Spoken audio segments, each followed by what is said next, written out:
يقول الله عز وجل في كتابه الكريم بعد أن أقول أعوذ بالله من الشيطان الرجيم الرجال قوامون على النساء بما فضل الله بعضهم على بعض وبما أنفقوا من أموالهم فالصالحات قانتات حافظات للغيب بما حفظ الله واللاتي تخافون نشوزهن فعظوهن واهجروهن في المضاجع واضربوهن فإن أطعنكم فلا تبغوا عليهن سبيلا إن الله كان عليا كبيرا رب اشرح لي صدري ويسر لي أمري واحلل عقدة من لساني يفقه قولي اللهم ثبتنا عند الموت بلا إله إلا الله واللهم اجعلنا من الذين آمنوا وعملوا الصالحات وتواصوا بالحق وتواصوا بالصبر آمين يا رب العالمين. Those of you that are familiar with the Arabic language and the Quran somewhat can already tell what the subject of my khutbah is going to be. This ayah of the Quran is the 34th ayah of Surah An-Nisa. It is the subject of a lot of controversy around the world. On the internet, there are actually academic symposia held on this ayah because this is famously known as the ayah of hitting women. That is the famous name for this ayah. And I'd like to start by telling you that these naming conventions, the ayah of darb or darb al-nisa or something like that, right? I remember actually almost 10 years ago there was a symposium on just this ayah at Yale University and how to solve the problem of this ayah. I personally, just from a student point of view, let's leave the academics aside. For Muslims, when we study the Quran, we're not just studying something that's an intellectual exercise. We're humbly studying the word of Allah. And part of our iman is that this word is supreme. وَكَلِمَةُ اللَّهِ هِيَ الْعُلْيَا. The word of Allah is in the supreme place. It is above criticism. It's above, our commentary in terms of putting it down. Whether I'm a man or a woman, what I come to find in the book of Allah, before I even understand it, there are some things inside of me that will never change. And one of them is there is no greater gift of Allah than this revelation. This is the manifestation of Allah's ultimate love, care, and mercy. He calls himself Ar-Rahman when he describes that he taught the Quran. Ar-Rahmanu allama al-Quran. Anything the Quran teaches, as a matter of fact, is a manifestation. It's an example, a sample of Allah's loving care, mercy that is evidenced by His name, Ar-Rahman itself. But often because some of these passages of the Quran or some of these subjects of the Quran are so muddled with controversy and criticism and allegations against Islam, it's actually no surprise now that even many Muslims are uncomfortable with parts of the Quran. And when they hear certain ayat of the Quran, they feel like, well, how do you explain this or how do you explain that? And it's okay to not understand, and it's okay to want to seek an explanation. That is perfectly fine. And as a matter of fact, it is also not okay to have a shallow understanding of the book of Allah, not truly understand what Allah is saying, and then fully confidently say, this is exactly what Allah means. We have to be humble, even as students of Allah's book. That at the end of the day, Allahu A'lam. The exercise of tadabbur, the exercise of reflecting on the Quran, trying to find meaning, purpose, and guidance in the Quran, at the end of the day is a human effort. I will do my best to try to understand the word of Allah. But at the end of it all, the word of Allah is perfect and my mind is not. I'm only going to get as far as I can get. And at the end of it all, I have to give in. وَالرَّاسِخُونَ فِي الْعِلْمِ يَقُولُونَ آمَنَّا بِهِ كُلُّ مِنْ عِنْدِ رَبِّنَا. Even when they come across what they can't quite understand, what is tashabaha minhu, what is somewhat ambiguous from the Quran, not so clear to them, those who are really truly rich in knowledge, they don't say, I know what this says. They say, we believe in it, all of it is from Allah, I'm okay, I'm good. That contentment in the heart needs to be there as a major prerequisite.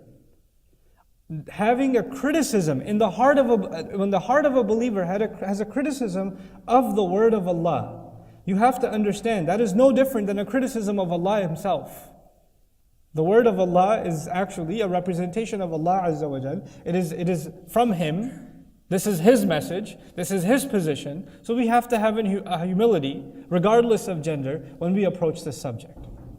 The other thing I want to say is that actually later on in the Quran, by revelation earlier in the Mus'haf later on, one of the criticisms Allah Azza wa Jal made about the approach to His book is الَّذِينَ جَعَلُوا الْقُرْآنَ عِزِينَ. They took the Quran and they tore it to pieces.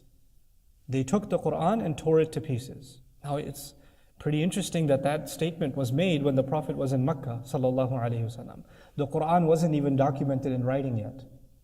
It wasn't even available as, how do you tear something that's not even written? The point was, you take one piece, one phrase, one word, one expression, one ayah even, and you rip it out of its context. You don't care to know what Allah said before, what Allah said after. Where does this belong? What are the other ayat that help you complete your understanding?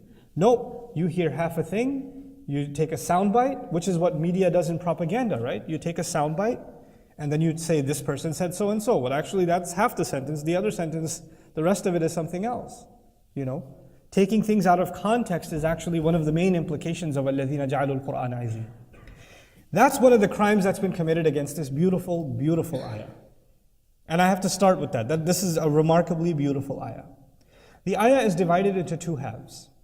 The first half of it is how things should be.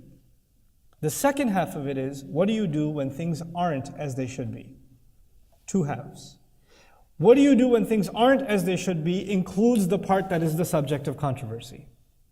But in order to even understand that phrase, one must first give proper regard to the fact that that's not an ayah by itself. The ayah is a large passage. It's a large sum of sentences. My khutbah today is actually dedicated to the first half of this ayah, the part of this ayah that gets ignored. I would argue before we even, and it would take enough time, I would think, in this khutbah to even we're fortunate if we get through that part. And at another occasion, I'd like to come and now deal with the second part of this ayah. But really, at the end of the day, Allah complains that people they take the Quran and tear it to pieces. The crime with this ayah is people have taken the ayah and torn it to pieces. They haven't even looked at the ayah by itself. You know, at the very least, the subject of our contemplation in the Quran is the ayah. لِيَدَّبَّرُوا آيَاتِهِ. So they contemplate His ayat. So you look at the ayah as a whole at least. And then as a larger sum, you look at the surah as a whole. And then by extension, you look at the Quran as a whole. So things have to be looked at in a conjoined sort of way.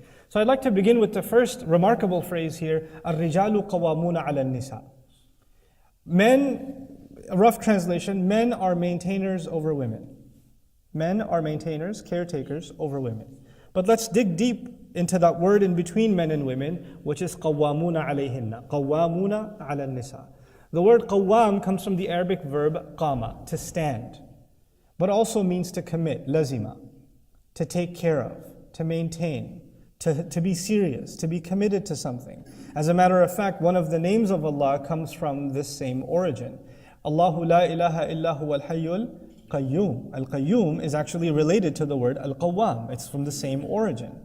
And so the first thing from an imani point of view, from a faith point of view, is we have to be careful in how to understand this word, because Allah chose this word to extract from it one of His own names.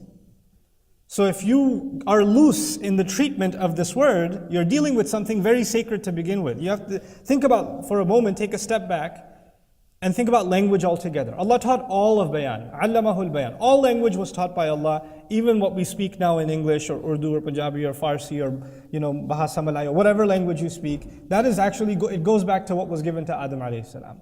But He chose of all of those languages, He honored the Arabic language for His final revelation. But not all of the Arabic language. Within the Arabic language, a subset of the Arabic language was chosen to become part of Allah's words themselves. And within that vocabulary, there's even a more special vocabulary which Allah chose to describe even Himself. So of the words that have ever been uttered by humanity, the words that have received the greatest honor are the ones that are attributed to Allah Himself. And Al-Qawwamun is actually related to one of those names, Al-Qayyum. Now, to maintain, to commit, to take care of are very direct, immediate implications of qama. Actually, this is from the extended version of this verb comes aqama, from when we say iqamatus salah. It's from the same origin. The first thing I'd like to highlight is from the Arabic point of view, this word has nothing to do with authority. Izzah has to do with authority, Saytara has to do with authority, Sultan has to do with authority. There are several words in Arabic. Arabic is a very rich language. There are several words in Arabic that are available for what word? For what concept? Authority. Qama is not one of them. Qawwam is not one of them. As a matter of fact, umara is different from qawwam, or amir is different from qawwam. There's a fundamental difference. But unfortunately, in many people's minds, even this opening statement of the ayah is interpreted as men are authorities over women. Do men have authority over women in certain circumstances? Absolutely, I will be the first to tell you. But where does that come from? It comes from other places. It comes from other evidences. I am not a proponent of taking something from the Quran and then imposing on it my version or my view, even if my view is correct because of some other reason. You see? The ayat have to be taken as supreme on their own. We don't impose on the ayat impose on us. Kalamun ya'lu wa la yu'la alayhi. This is the speech of Allah. It rides supreme. It is not dominated over. Anyhow, what does this imply? Qawwam actually is called sighatul mubalagha, something that requires takrar, repetition. Like, in Arabic you'll say khabbaz or khayyat or qassas and things like that, right? They come from the same pattern. When somebody does something over and over and over again, and they have to keep going back and doing it, and then they become an expert in doing so, that's why someone who makes a lot of khubz, bread, is a khabbaz, a baker. Because they make it over and over again, they get very good at it. Okay? And so when names sound like that, like one of Allah's names is Ghaffar. Ghaffar suggests that Allah doesn't just forgive, He forgives repeatedly, over and over again. He does it. And that suggests, in some cases, even expertise. Qawwam here suggests that men continually express their care, their loyalty, their commitment. They renew it over and over again over women. That's the idea of Qawwam. Someone who maintains, takes care of, shows loyalty, shows love, is actively involved over and over again. In other words, men don't get to be passive in their relationship with their women. It cannot be a passive relationship. It cannot be, she knows I love her. It can't be that. Oh, she knows I care. It can't be that. It needs to actually be expressed actively and repeatedly and constantly. And that's the first implication that is inside الرِّجَالُ قَوَامُونَ عَلَى النِّسَاءِ. But then Allah gives His rationale. Why should this be the case? On what basis should you be the caretaker? Why? Because, first, بِمَا فَضَّلَ اللَّهُ بَعْضَهُمْ عَلَى بَعْضٍ. Because Allah has given some preference over others. Now, first reading of that might make you think that means because men should maintain, take care of, commit themselves, and renew and continually refresh their commitment to their women because Allah gave preference to men over women. But actually that would have been بِمَا فَضَّلَهُمُ اللَّهُ عَلَيْهِنَّ. When He says بِمَا فَضَّلَ اللَّهُ بَعْضَهُمْ عَلَى بَعْضٍ, that actually means some over others. In other words, in some matters, Allah has given women advantages. And in some matters, Allah has given men advantages. I'll give you, for example, a Quranic advantage Allah gave women. وَاتَّقُوا اللَّهَ الَّذِي تَسَاءَلُونَ بِهِ وَالْأَرْحَامَ إِنَّ اللَّهَ كَانَ عَلَيْكُمْ رَقِيبًا. Beginning of this surah itself, Surah An-Nisa. Allah mentioned taqwa of Himself, and then He mentioned taqwa of the womb. Al-Arham. وَاتَّقُوا اللَّهَ الَّذِي تَسَاءَلُونَ بِهِ وَاتَّقُوا الْأَرْحَامَ. بمعنى وَاتَّقُوا الْأَرْحَامَ. Have taqwa of the wombs of the mother. What a status given to the woman. That Allah put taqwa, which occurs either for Allah or for Judgment Day or for protecting yourself from Allah's torment in the Akhirah. Be that careful of Allah. Be careful of Judgment Day. Be careful of the womb of the mother. Be careful of the relationships of the womb. And everything that comes with it, whether it's marriage, motherhood, your aunt, your grandparents, etc., grandchildren, whatever bonds you to somebody through the womb is a sacred bond now that you should have taqwa of. What an advantage that's been given. Other places in the Quran, Allah will say, وَلَهُنَّ مِثْلُ الَّذِي عَلَيْهِنَّ بِالْمَعْرُوفِ. He's given them some advantages in compensation for some of the disadvantages. That's what Allah will say Himself. And this is in a dignified way. That Allah did this not to humiliate them, but He added even the qualification, bil-ma'ruf, at the end of that phrase.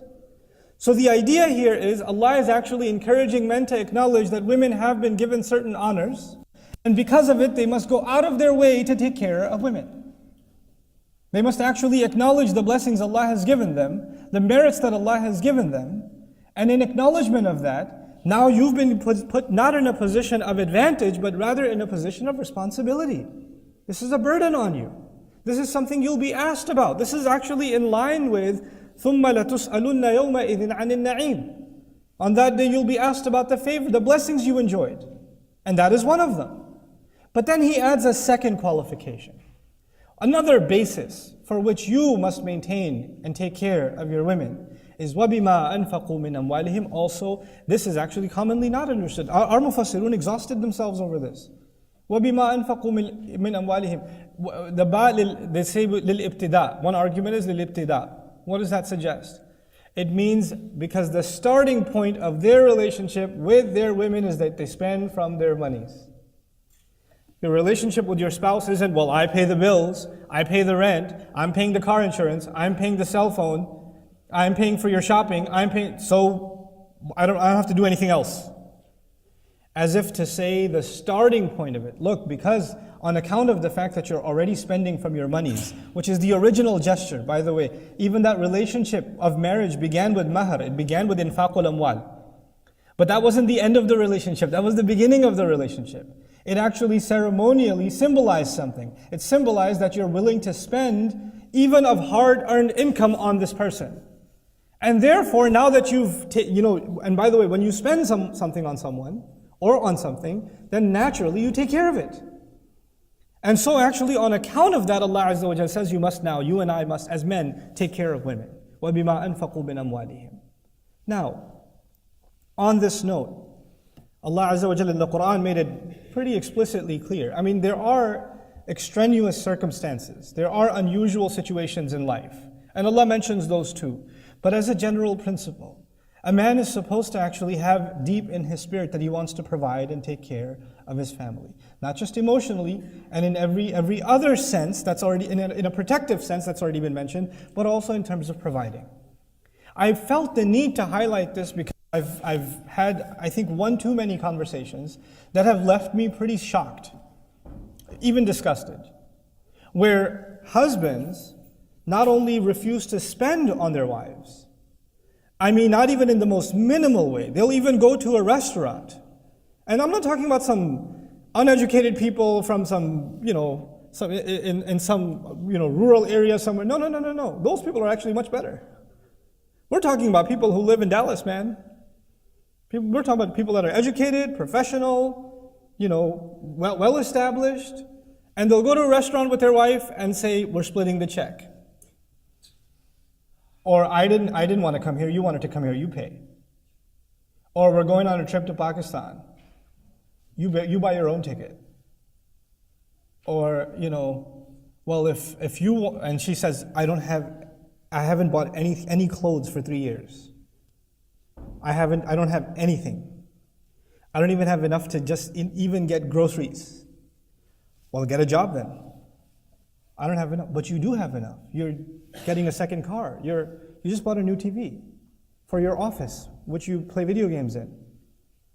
Why can't I just have, no. If you want to, just go get work. Go work yourself. This is the antithesis of qawwamuna ala, as if Allah is saying, if you don't have that, if you don't have the sense to want to spend and take care of, and by the way, that's not an open line of credit for women either. It's not like she spends whatever she wants or whatever.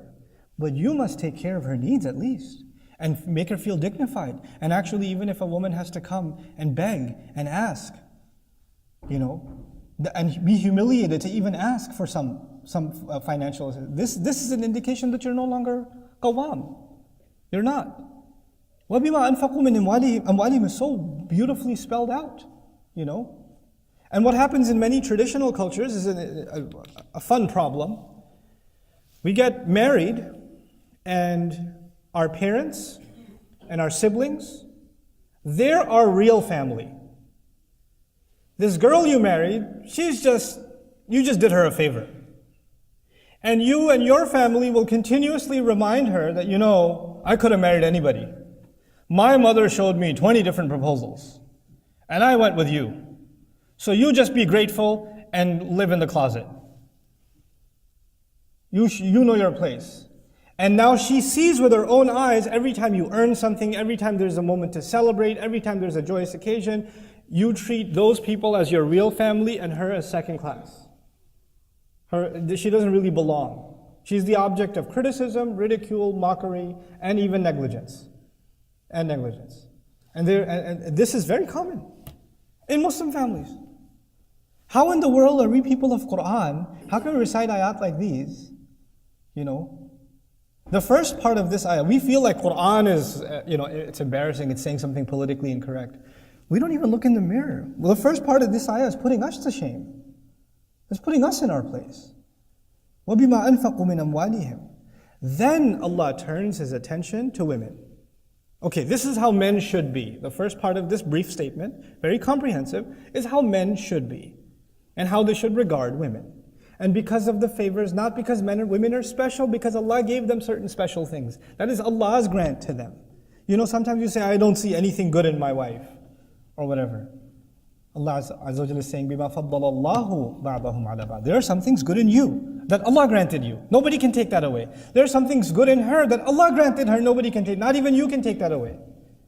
Now, from the flip side of this, Allah Azza wa Jalla describes فَالصَّالِحَاتِ. Good women. Good women. Reformed women. So Allah didn't just say, on the men's side, He called them rijal. On the women's side, He didn't begin with nisa. He began with the salihat, good women. And this is actually now Allah's direct sermon to women, the believing women. That Allah Azza wa Jal wants them not just to be women, but to be good. As-sulh is the Arabic opposite of fasad. Fasada is when something goes rotten. When something becomes rotten. When something no longer has a good smell anymore, good taste anymore, it's no longer nutritious anymore, then it has fasad in it. In a physical sense, salihat is healthy. Even salih can even used like salim can be used. But also in a moral, spiritual, and even emotional sense, salih is someone who's good to Allah, who's good to people. Also not in a bad mood all the time, not angry all the time, not anxious all the time, not complaining all the time, not whining all the time, not remembering the bad that happened all the time and reviewing it like it happened an hour ago. Not reliving it and then crying over again all the time, not lost in the negative. They're salihat. They actually, by the way, from it comes the word sulh, which means reconciliation. Their attitude is one of ending conflicts, not of furthering them. Now what happens often is because we've hurt each other. Men have hurt women, women have hurt men, right? And, women have been given an incredible amount of patience, that's why they're mothers. They have far more tolerance than we do. Try taking care of your kid and compare that to the way your wife will take care of your kid. There's no comparison. There's no comparison.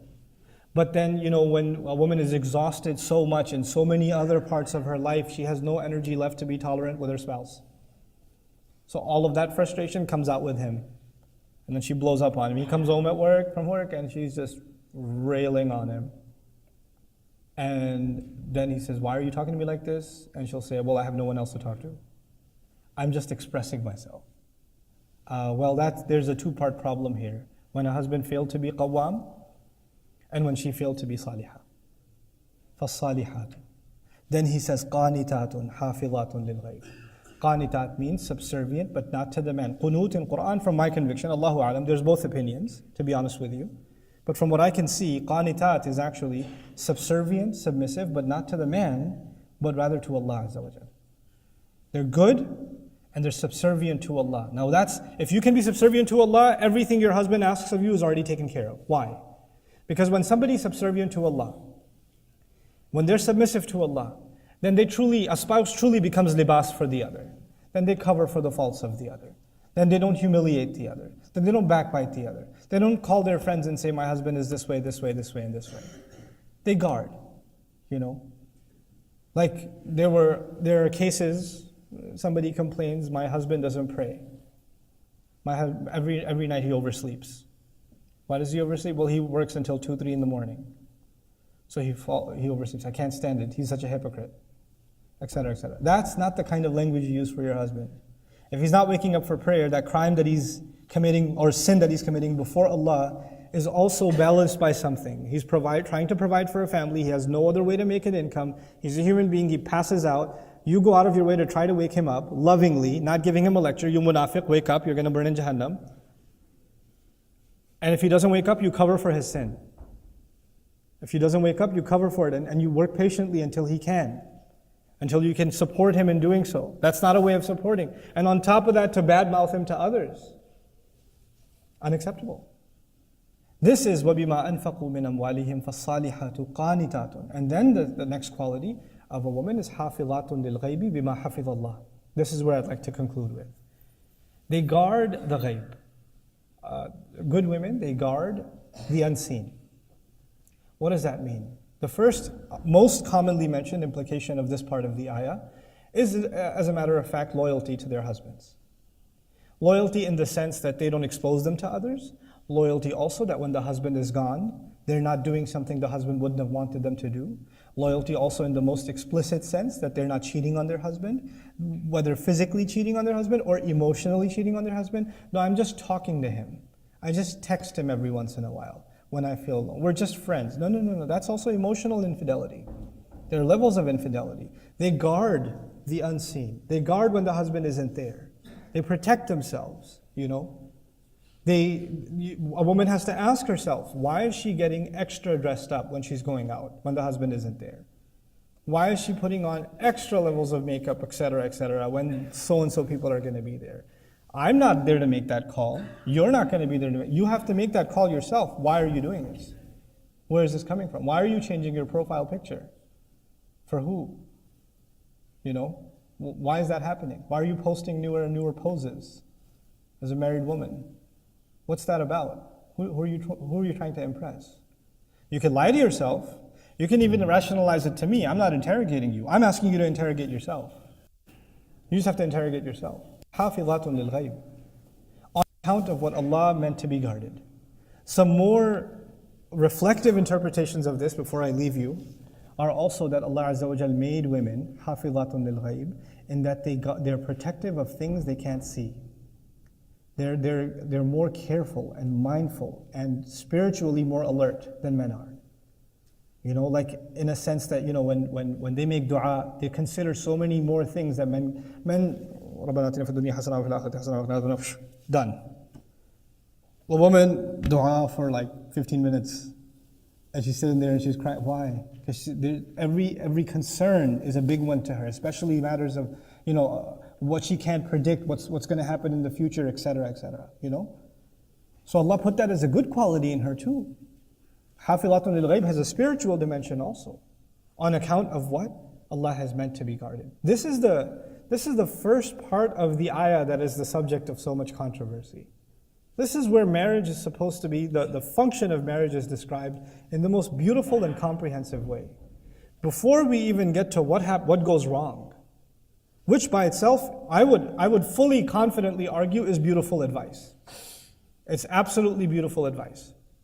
And inshallah ta'ala, when the time comes and we discuss it phrase by phrase and go through it, hopefully inshallah ta'ala, you have a renewed appreciation also of what Allah Azza wa Jalla is saying and what He's getting at in this remarkable ayah. But even before I go to that, just one last thing I'd like to share with you. Right after this conversation, what should be the right way to go about a relationship? What happens when a relationship goes bad? Right after that, what is the statement of Allah Himself? وَاعْبُدُوا اللَّهَ وَلَا تُشْرِكُوا بِهِ شَيْئًا وَبِالْوَالِدَيْنِ إِحْسَانًا وَبِذِي الْقُرْبَى وَالْيَتَامَى وَالْمَسَاكِينِ وَالْجَارِ ذِي الْقُرْبَى وَالْجَارِ الْجُنُبِ وَالصَّاحِبِ بِالْجَنْبِ وَابْنِ السَّبِيلِ وَمَا مَلَكَتْ أَيْمَانُكُمْ إِنَّ اللَّهَ لَا يُحِبُّ مَنْ كَانَ مُخْتَالًا فَخُورًا. That's Allah speaking. Allah Azza wa Jalla says, worship Allah, don't commit shirk with Him, be the very best you can possibly be to your parents, close relatives, orphans, poor, the needy, the close neighbor, the one you're traveling by, they're commuting next to you. Even be good to them. And the one who travels, be good to everyone. Ask yourself this. Oh, so the Quran is saying be good to everyone except your wife? Is that what the Quran is saying? The ayah of hitting women. And hit women, by the way, be good to everyone else though. Be great to them. Have ihsan towards everyone else. What happens to the statement of the Prophet ﷺ? لا تضربوا إماء الله. Don't hit the female slaves of Allah. What happens to the statement of the Prophet ﷺ? خيركم خيركم لأهله. The best of you are the ones that are the best to their families. وأنا خير منكم لأهلي. And I'm the best among you to my family. What happens to studying the role Rasulullah ﷺ played? How did he serve as a husband? How did he deal with problems in his marriages? There were problems in his marriages. How did he deal with them? How did he overcome those challenges? Why is that sunnah there? So we understand the manifestation of the Quran. كَانَ خُلُقُهُ الْقُرْآنِ. His character, his demeanor, the way he carried himself is itself a manifestation of the Quran. That's why those two things can never be separated.